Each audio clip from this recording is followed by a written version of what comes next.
Hi, I'm Emily, 23. You will not believe what happened to me. The person I trusted the most betrayed me in a way I never saw coming. And what I did next? Well, let's just say karma can be a very patient teacher. Before we dive in, hit that subscribe button so you don't miss my story. So this all started about 6 months ago. I had been dating this guy, Mark, for over a year. We met online. Yes, one of those Reddit threads where people share real relationship stories. And at first, he seemed perfect. Funny, charming, and genuinely interested in me. But, as I learned the hard way, appearances can be so deceiving. It was a Friday evening, and I was scrolling through Reddit like I always do after work.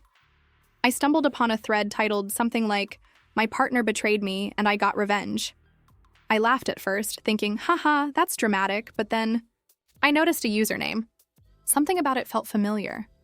And then it hit me. Mark was on that thread, confessing some personal stuff, something he definitely shouldn't have shared. My heart literally dropped. I read on, and it turned out he was seeing someone else behind my back. The person he mentioned even sounded like one of my coworkers. I felt dizzy, like someone had just pulled the floor from under me. I couldn't believe this. Me betrayed? By him, the guy who told me I was the one? I didn't confront him immediately. I needed a plan because honestly, I wanted the satisfaction of seeing him squirm. I thought about all those revenge stories I had read on Reddit, and I realized, why not? I had nothing to lose, and this was the perfect opportunity to show him that underestimating me was the biggest mistake of his life. The next day, I started gathering all the little details he'd left around.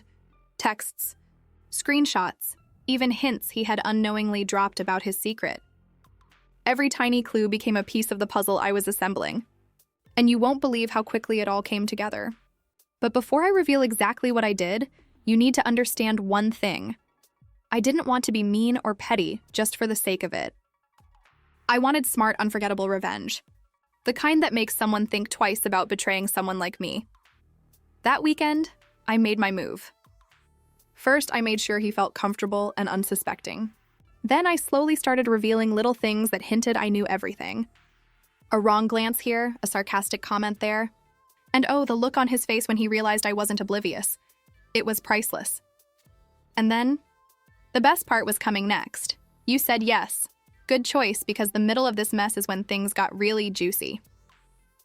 After those small, deliberate hints I dropped that weekend, Mark began to act weird. Defensive texts at odd hours, sudden excuses when I asked simple questions, the whole "I'm stressed at work" routine. Classic. I played it cool. I let him think he was still steering the ship while I was quietly cleaning out the evidence of his double life. Screenshots organized, timestamps noted, little receipts tucked away. This happened. Then I started putting together the scene that would make him regret underestimating me.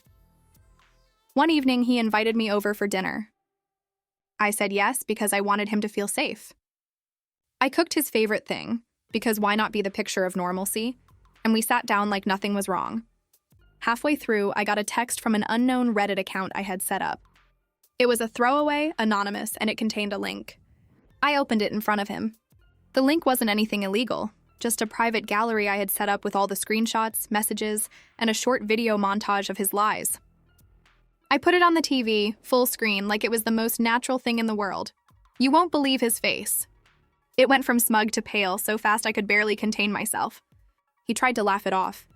"It's not what it looks like," he stammered. I sipped my wine and said, "No, Mark. It is exactly what it looks like." Then I handed him his phone with the messages already queued and told him to explain.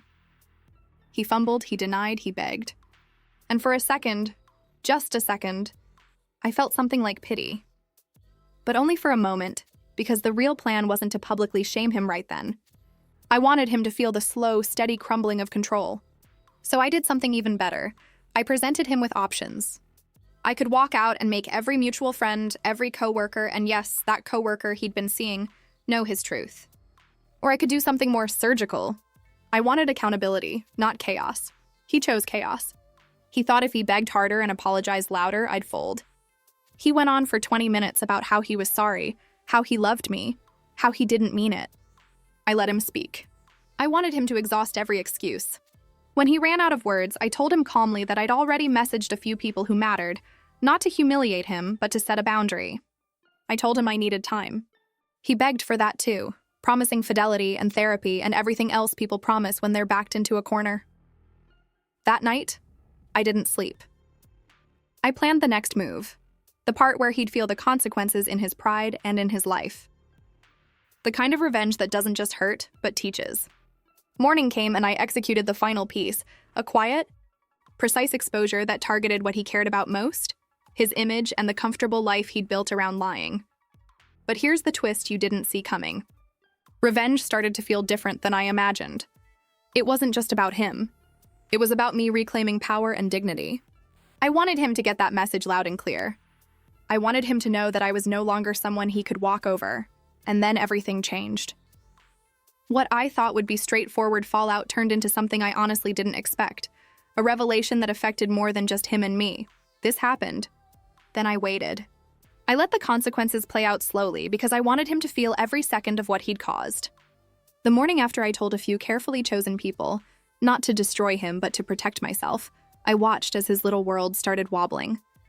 People messaged me, surprised, hurt, angry. Some called me brave, some called me reckless. I just smiled quietly and kept moving. I arranged one final meeting with Mark, not because I wanted to hear more excuses, but because I wanted closure. He came in with that same pleading face, like he thought this was a bad dream he'd wake up from. I sat him down and said the simplest thing. I'm done. His mouth opened, closed, opened again. For a second, I almost felt bad. Almost. Then I saw the way his eyes flicked to the door like he was measuring his escape routes, and I knew pity wasn't mine to give. You won't believe what happened next.